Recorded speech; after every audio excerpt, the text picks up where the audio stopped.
Good afternoon and welcome to today's Electronic Design webcast. Our topic today, Cloud Power and Emerging 48-Volt Ecosystems, sponsored by ON Semiconductor. I'm Bill Wong, Senior Content Director with Informa's Design, Engineering, and Sourcing Group.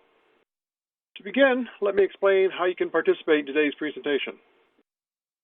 First of all, if you have any technical difficulties during today's session, simply hit F5 to refresh your webcast console.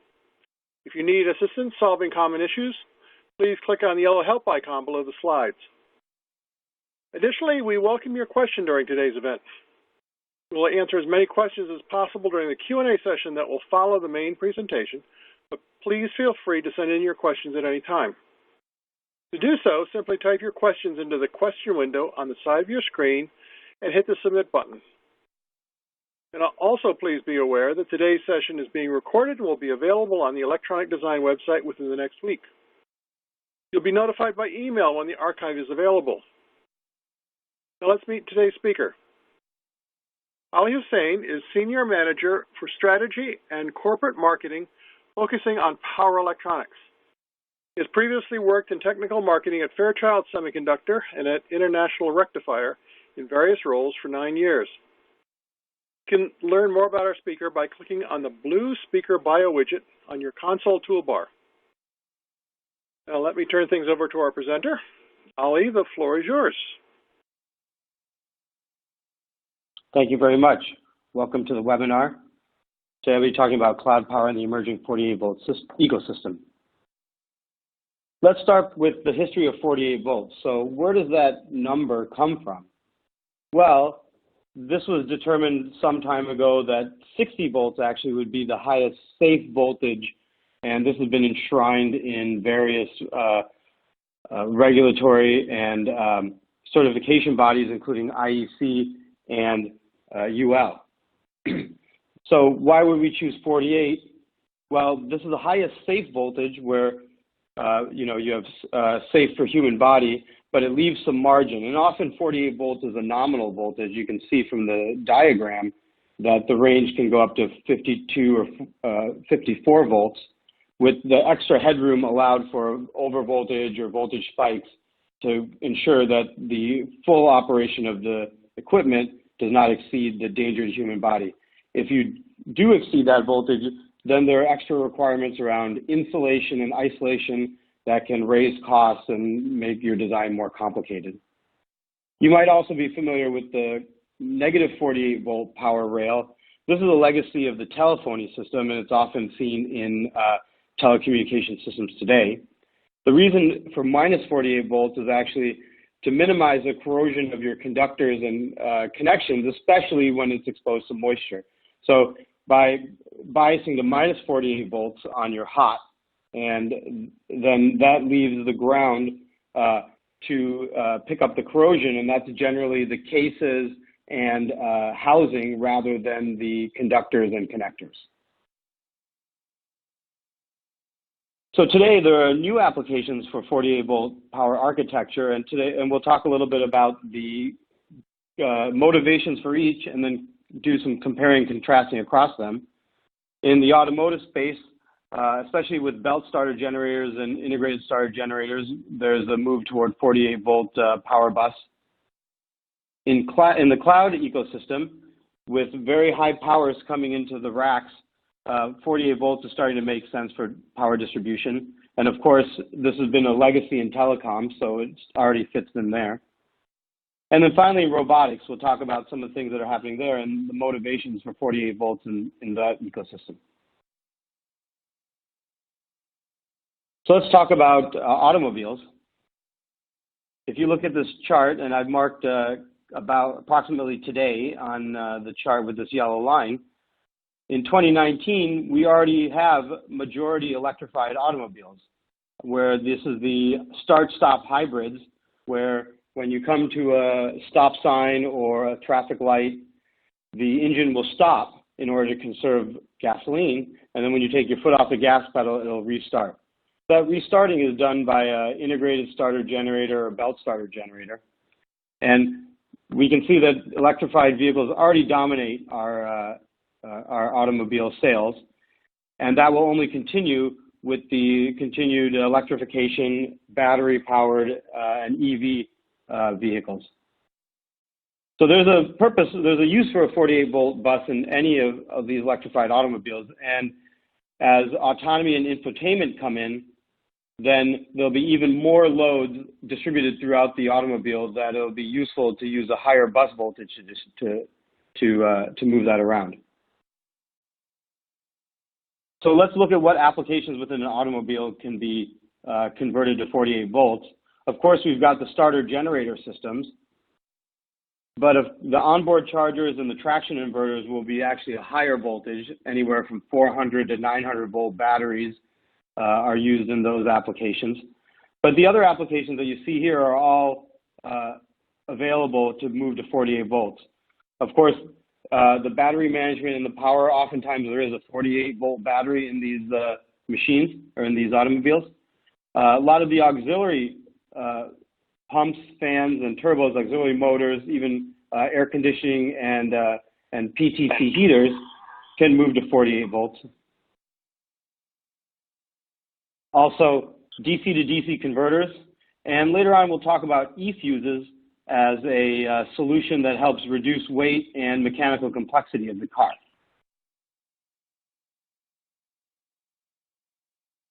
Another application that I mentioned at the beginning is industrial automation. So collaborative robots, delivery and drone robots, care assistants, even toys and companions, all of these are working around human beings and interact closely with them. Human beings may even need to touch them or handle them. So in very much contrast to your big industrial robots that sit inside cages and are very well controlled, in this situation, you want to make them safe for human beings. So again, 48 volts is a good bus voltage to choose because you have the highest voltage possible, but you also minimize your losses by minimizing the current for a particular power. In addition, if you think about a robot, the size of a robot is controlled by the size of its joints. The size of the arms, let's say, is controlled by the size of the motor and electronics you can put in that joint in order to actuate the arm. So a 48 volt motor will give you higher power density and allow you to shrink that joint. In addition, batteries in autonomous robots will often be 48 volt batteries, and those will require some battery management as well as power conversion. A couple other quick applications that find use out of 48 volts is power tools, especially for larger, higher power machines like chainsaws and mowers. As batteries get better and higher power density, now we can have those be powered by batteries. And then the 48 volt and up to 60 volt ecosystem fit right into these applications as well. And one more that's kind of interesting is, large, massive outdoor LED panels are becoming much more common. And using 48 volts to distribute the power, especially for all the lighting and backlighting that are in these panels, gives you lower power losses, thinner panels, and higher reliability. So you can see that there are lots of applications for for 48 volt ecosystem. Now let's get down to talking a little bit about cloud and 5G for 48 volt ecosystem. Here we see a server blade block diagram. We have a power supply unit. Often that's fed by AC input, and that does an AC to DC conversion, and that output in the traditional case is 12 volts. That's the bus, the output of the power supply unit that will be moving to 48 volts as time goes on. Then next you see an ECUs. So again, I mentioned that we'll talk about that device a little bit later. It acts as a hot swap controller basically, but provides multiple other bus protection functions. Then from the ECUs, the bus is distributed to the loads. The major load is the CPU, where we have a controller and multiple power stages for the multi-phase power supply for the CPU. Same thing for things like FPGAs, GPUs, accelerators, and even the memory. And then you have a bunch of auxiliary loads, which take a point of load device in order to do the power conversion from the bus voltage 12 or 48 down to the, let's say, 3.3 down to 1.8 volts of these devices. And sometimes you even see something like an LDO for particular supplies that need to be really clean. So on the left, the table shows the various Intel generations of processors, VR13, VR13HC, which is the one that's going into production very shortly, and VR14, the next generation. And you can see that the peak power of each of these goes up considerably from generation to generation. So peak power means a lot more power electronics, but also a lot more power that needs to be distributed to the server tray. So with those high power cores, we have a very high rack power density. So with something like 1 kilowatt or higher, it starts to make sense to move the power supply unit off the server blade and onto the rack, because the power supply unit is taking up more and more space as the power goes up. Also, as the power goes up, we need more and more of that server tray area for power conversion, for the core, for the memory, for the auxiliary. So the cloud power architecture is shifting. Excuse me, Ali, I have a question from the audience that I think is applicable here. Oh, sure. How long will the transition to 48-volt backplanes in the server take? So I would say that this is a process that's going to take a little bit of time. It doesn't make sense to take an existing server, let's say data center, and back convert it to 48 volts if it's already in 12 volts, which is the dominant ecosystem today. But for new greenfield installations, it makes a lot more sense where you can design your power train or power distribution from the building level all the way down to the rack to take advantage of 48 volts. And actually, this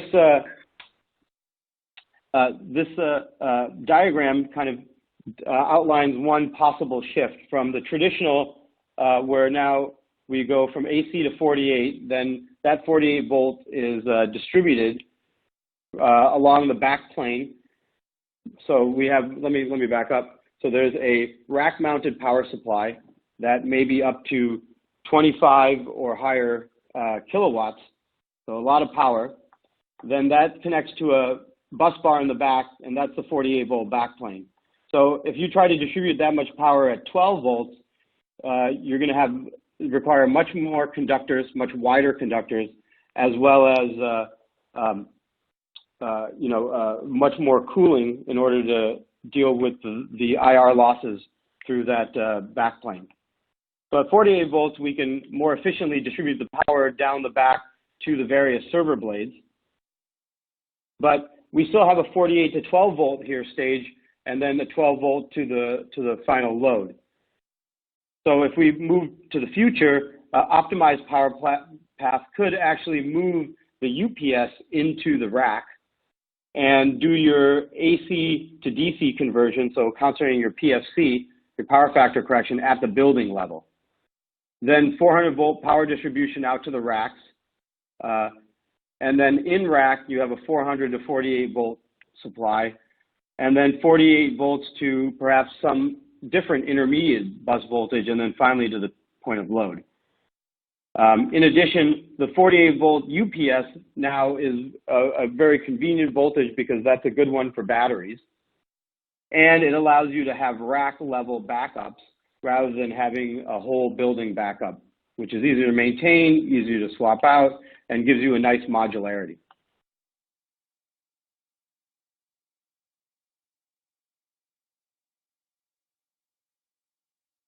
Now, there are ideas to move 48 volts directly to the point of load, so let's talk about that on the next slide. For core power, right, the highest power device in the system, you're looking at a voltage around 1 volt, and this has very high dynamic requirements. So the load could go from 10% load to 90% load in a very short time, on the order of microseconds as the server ramps up its loading. And then it also requires high efficiency across the load. So that's why in the current implementation, people use the multi-phase controller or multi-phase topology. It's very difficult actually to convert 48 volts down to a low voltage because you have a very low duty cycle. And so some of the considerations that come into play when you're designing your power distribution and power conversion scheme is, are you going to use single or two stages? If you use two-stage, what's going to be the intermediate bus voltage? And then there are different types of loads like accelerator cards and memory that you may deal with in a different way. Finally, I could do a whole presentation about just the potential for using GaN, gallium nitride, which is a new power electronics material for getting 48 volts to the point of load. That's beyond the scope of this talk today. In addition, there are the options of using pre-built power modules such as this isolated DC bus converter from Flex. I'll tell you the punchline a little bit. It seems the industry is moving more toward a two-stage solution rather than a single stage, where topologies like this switch tank converter, which Google has patented and then opened up the patent to anybody to use, as long as they provide devices and solutions into the ecosystem. So that would be where you take your 48 volt in and have something maybe 12 volts or down to 6 volts out as a intermediate voltage. Next, I'm going to talk about 5G. 5G applications are coming up now, and some of the applications that are interesting for it are things like broadband to the home, mobile video streaming, virtual and augmented reality, autonomous and connected vehicles, smart cities, future industry, and even health monitoring and consultation. So all these different applications are going to require something a little bit different from the 5G network, and that will play into the power. So the other thing to note is that 5G is becoming part of the great power contest, and so we can see that the future, these are going to roll out maybe faster than we might expect. So for 5G networking power, we look at this as a large infrastructure rollout that's just ramping with many more units than 4G. And that's because of the way this network is designed, where we have a massive multiple input, multiple output system, and that requires a large number of radios. And there'll be large antenna arrays that have 16 by 16 or more radios, antennas basically, where they'll be able to do software-defined radio, beamforming, and other functions in order to optimize the data supplied and uploaded and downloaded to customers. So because of that, there'll be a lot of server-like content, basically computing power, both for the real-time calculations that need to happen in order to do something complicated like massive MIMO and beamforming, as well as edge compute applications where now some of the processing that needs to happen for a time-sensitive application could happen at an edge node rather than in the server itself, in the data center itself. So if we look at the network structure, there'll be various scales of antennas using different frequency bands as well. So for large areas, there'll be something below 2 gigahertz. This is often 700 megahertz, and this is actually legacy 4G frequencies. So note that 5G will kind of coexist and complement with the existing 4G network. Then at higher frequency, they'll be used in maybe a suburban area where you want coverage and capacity. And then the highest frequencies, up to 40 or higher gigahertz, would be used in dense urban areas where you can get where you need high bandwidth and there's a large number of connections. So there are going to be lots of different sizes of cells and lots of different topologies, and that brings interesting challenges for the power side. For one example, Let me actually go to the next slide. And we can look at the different radio cells from what people might call a femtocell all the way up to a macro cell. So the macro cell is going to provide the most connections, and that will have the most antennas, those large antenna arrays that do beamforming and massive MIMO. And then if you think about maybe a city deployment where you might have a base station either in the basement or on the roof of a building, but then connected that base station all around will be smaller femto or pico cells operating at high frequency. The challenge of these high frequencies is that they don't penetrate walls, humans, or even and buildings very well. So you'll have to have a lot more nodes in order to provide the dense coverage. And so you can imagine, again, a bunch of these femto or pico cells that are connected to the base station. So the base station has its own power conversion, but then at these far away cells that are distributed all around the building, how are you going to power them? Will they be distributed 48 volts all the way from the base station from a central converter, or maybe an A to D converter at the site of the small cell itself, providing a small amount of power? So all of this again plays into the 48 volt ecosystem. So let's think about this from across the applications, looking at automotive, cloud, and 5G telecom, as well as industrial automation. And we can see many different power conversion and protection functionalities that are needed here, from AC to DC all the way down to battery management, and commonalities across them where, for example, from a motor drive point of view, automotive has plenty of motors all over the vehicle. And then industrial automation, of course, is basically based on motors. And 5G and telecom can take some of those solutions and some of the 48 volt developments that happen there and use it for cooling fans and heat removal in those applications. So one thing to be careful of in these applications is that the breakdown voltage requirements might vary. So remember that there are always transients in the switching power supply, and based on those transients, in order to have a robust and secure system that can handle the environment, you may need to choose 80 volt silicon, you may need to choose 100 volt silicon, you may need to really think about your transients, in addition to maybe using snubbers or some other protection to keep humans safe.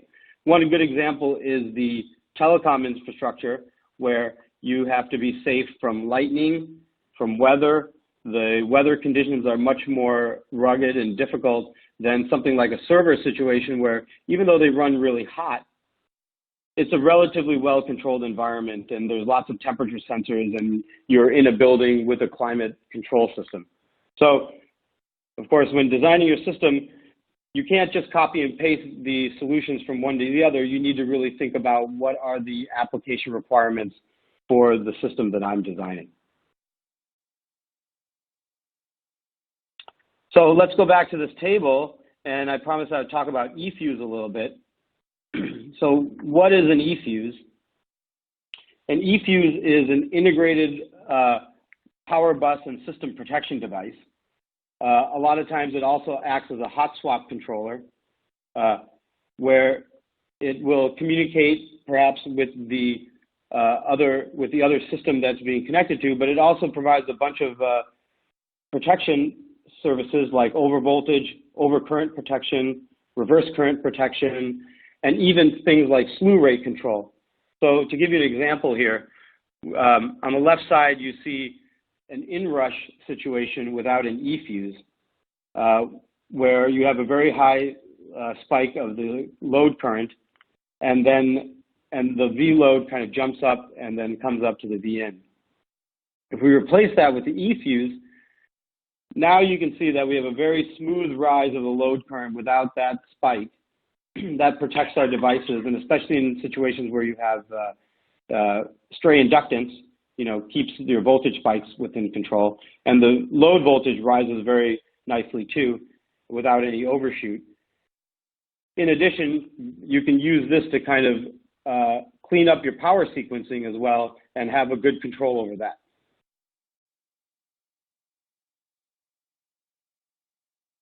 Okay, we have another question from the audience. What is the lifetime of the ECUs? So an ECUs is an electronic device. Let me go back a slide. ECUs is a solid state device like any other, so you can expect for it to last 10 to 15 years, similar to most electronics.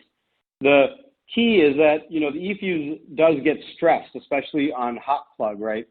So our ECUs are designed in order to make sure that our temperature sensing is very close to the hot spot, in order that we are really protecting it from the stress that can happen during those events. And that ensures that you have a high lifetime and high reliability.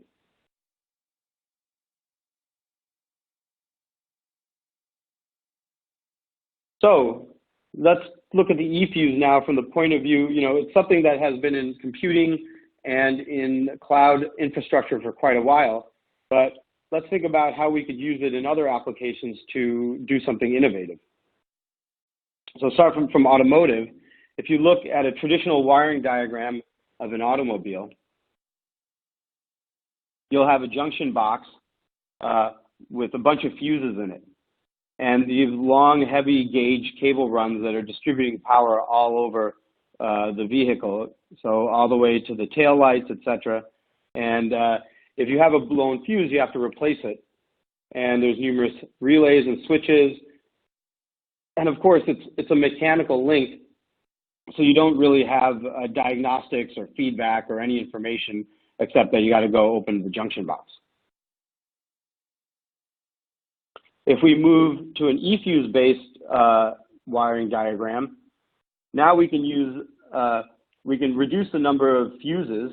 We have just a few fusible links to protect the full system, but then we have a 48-volt ring here, and connected to the ring at both ends is an ECUs where you can have long, thinner gauge cables running out to the various lamps and motors and loads that are in a vehicle now and in the future. The other benefit from an ECUs is that you have electronic resettability. So rather than having to open up and find the junction box and replace a physical fuse, now an ECUs can be controlled from a central location. So with this kind of shift in a car power distribution, you can reduce the weight of long cables, you can reduce the mechanical elements, and you can simplify the maintenance of a car. If you think about an ECUs as a hot swap controller, now you could even think about upgrading a car in a simple way by removing something and plugging something in. And in theory, you would have an upgraded system. So thinking in that way, again, now toward industrial automation and ECUs, maybe we could have modular robots.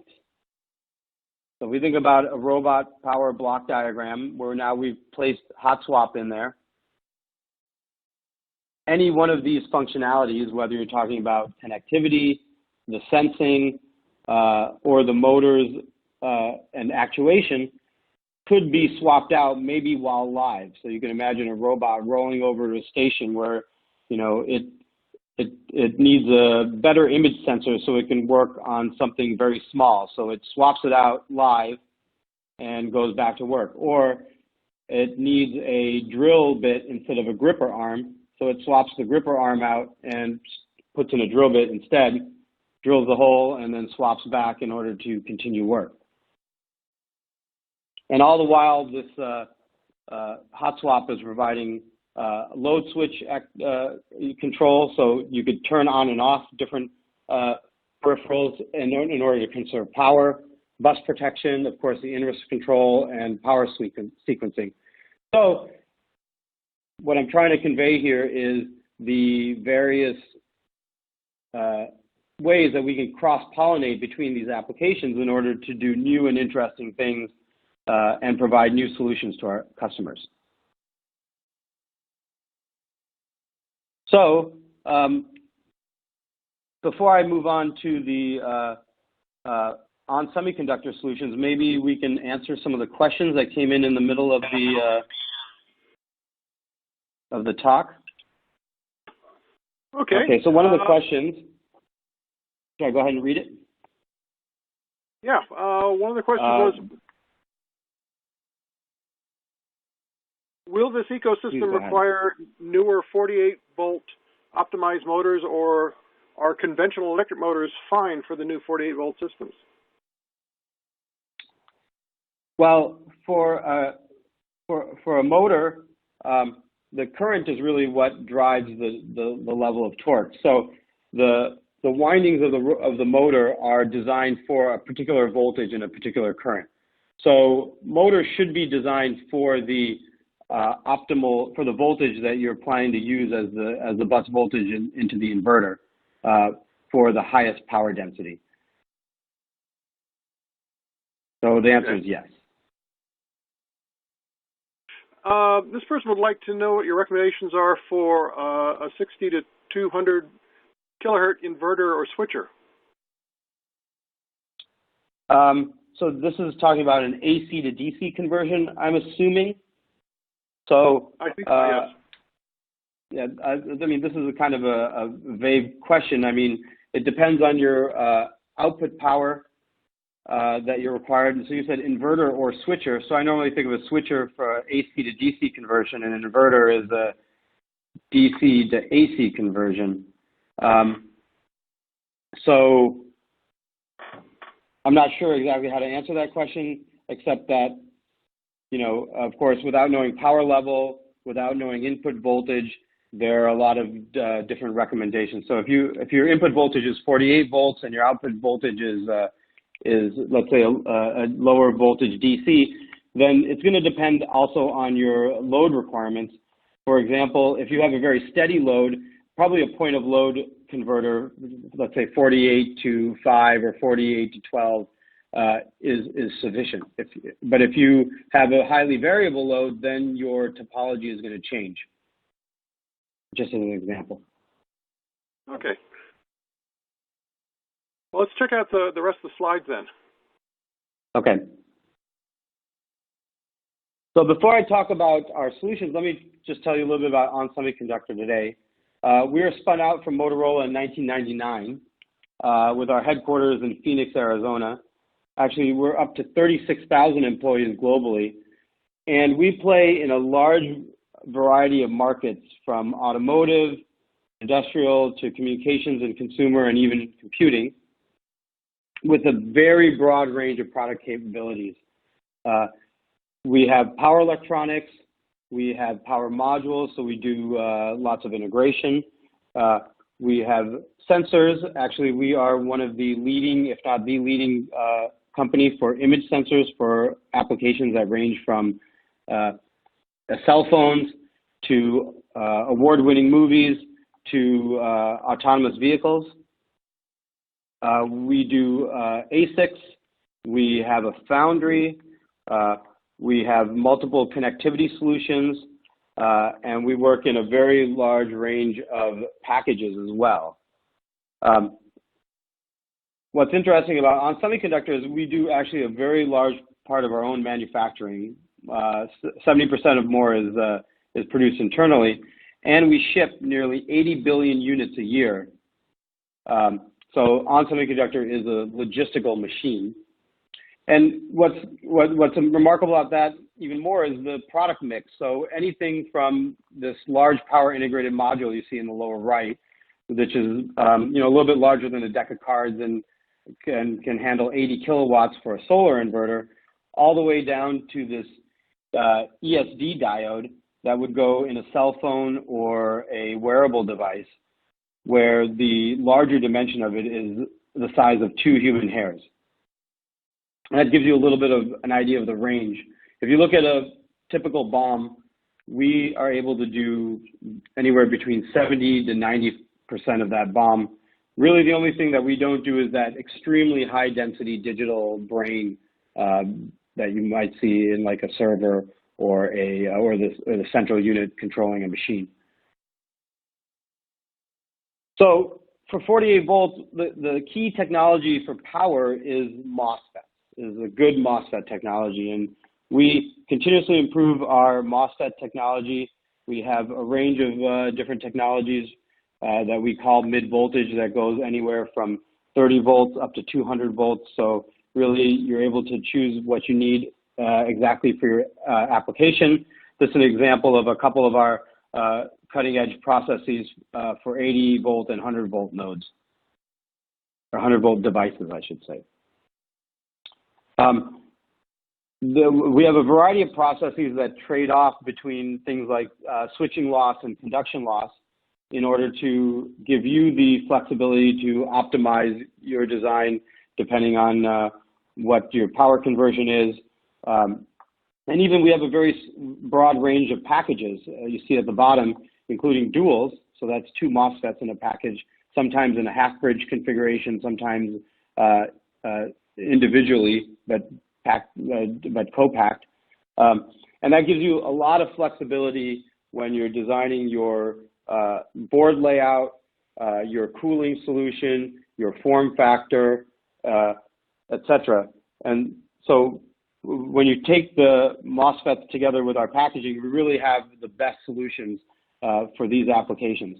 Now, it's important to note that our MOSFETs underpin all the other technologies as well. So besides discrete MOSFETs, we do power modules for automotive, for example, that are designed for 48 volt systems for such things like for integrated starter generator and belt starter generator, as well as electric power steering. And so our leading edge technology MOSFETs goes into these power modules and allows us to have leading power modules as well. Another newer device is this 100 volt power stage. So this is basically a Dr. Moss device with a gate driver and a high side and low side 100 volt MOSFET. This is a very high density device in a 6 by 7.5 millimeter PQFN package. So this is some of the highest power density you can see on the market today. Again, it uses our best-in-class mid-voltage MOSFETs, as well as great packaging like this copper clip for the phase node, which really allows you to have a very low inductance design and reduce parasitics and spikes.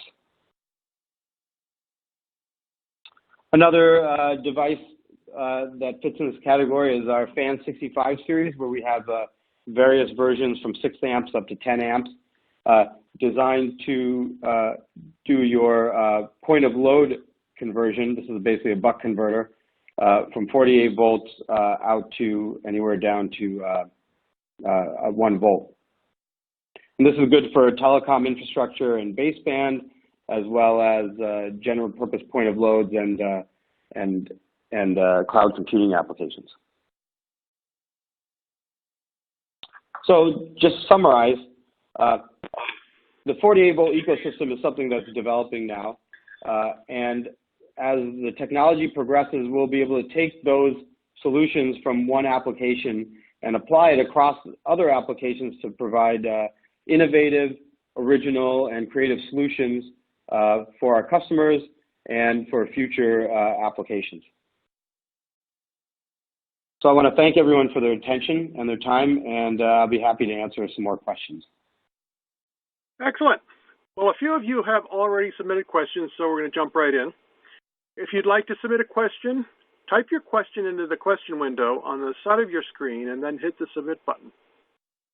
While we're answering your questions, please complete the feedback form, which is located at the bottom of the screen. So, Ali, here's a question. Do you see the Open Compute platform moving from 12 volts to 48 volts anytime soon? I believe they're already preparing requirements around 48 volts and standards around 48 volts. I think a lot of the open hardware designs will both will have specifications that support both 12 volt and 48 volts.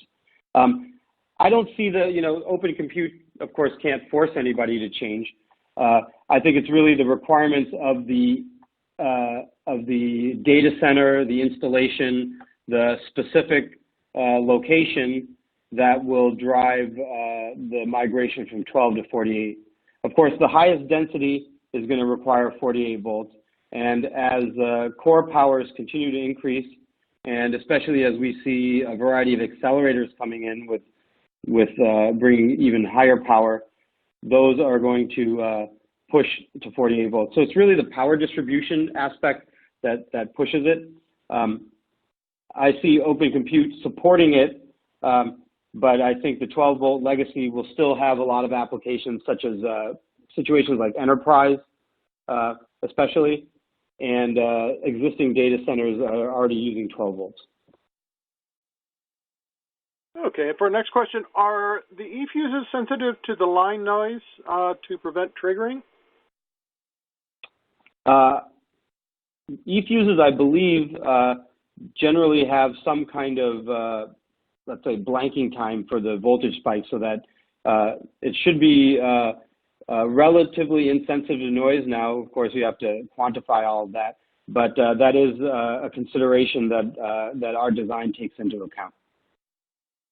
Okay. Do you think there always will be a 12-volt battery in automobiles? So automotive industry is very conservative. So even in these start-stop hybrids with a 48-volt battery as well as a 12-volt battery, the 48-volt battery still has a 12-volt battery. I would think that will be eliminated at some point, but it may not be for another 10 years once really lithium-ion or maybe a newer technology that supersedes it will be proven out across the range of challenging applications conditions that you see in automotive, from cold start in below zero weather all the way up to, desert environments, and as well as, situations, there's always the concern about lithium-ion batteries and fires and explosions. And so having a backup there may be something that you see for a long time until the reliability of all these new technologies are proven out over time. Because time is the only thing that will really tell you. Okay. What's the conversion efficiency required for going from 48 volts down to 1 volt?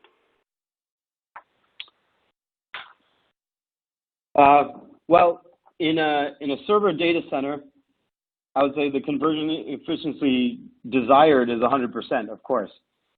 Every single watt that you waste that's not used for computing is basically cost, right? That you don't have a revenue stream for.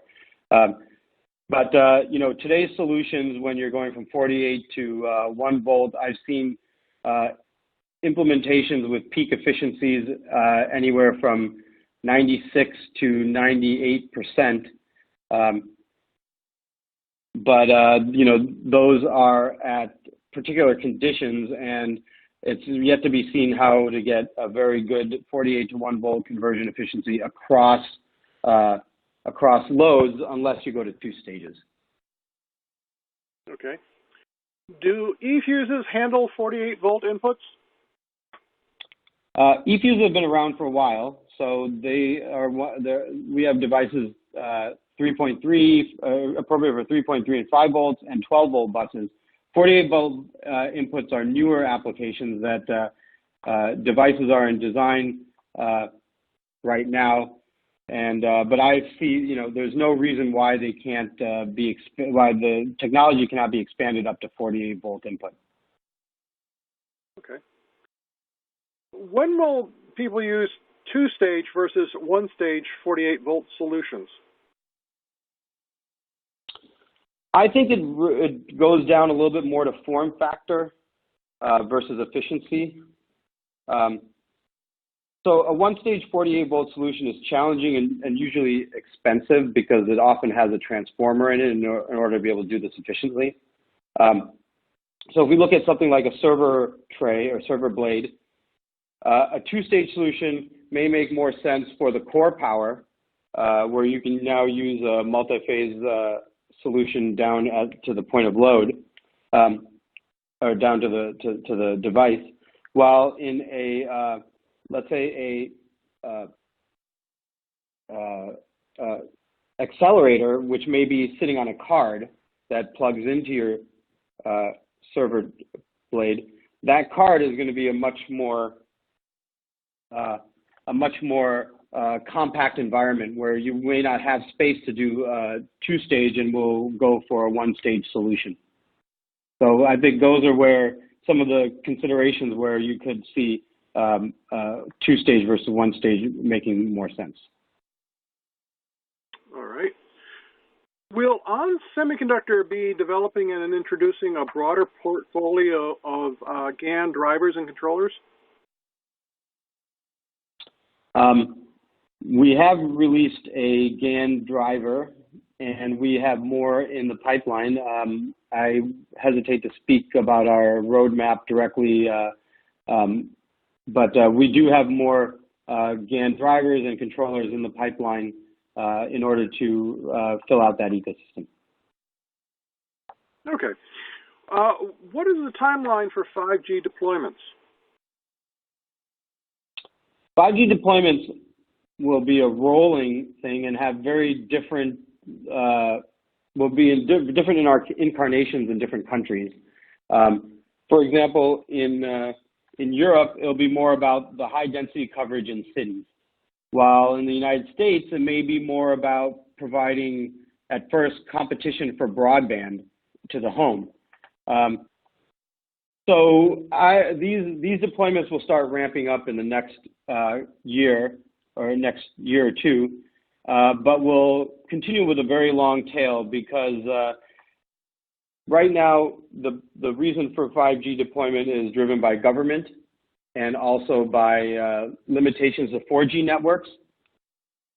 But it's yet to be seen what are the incremental revenue streams that will be coming to the providers of the network as a result of upgrading.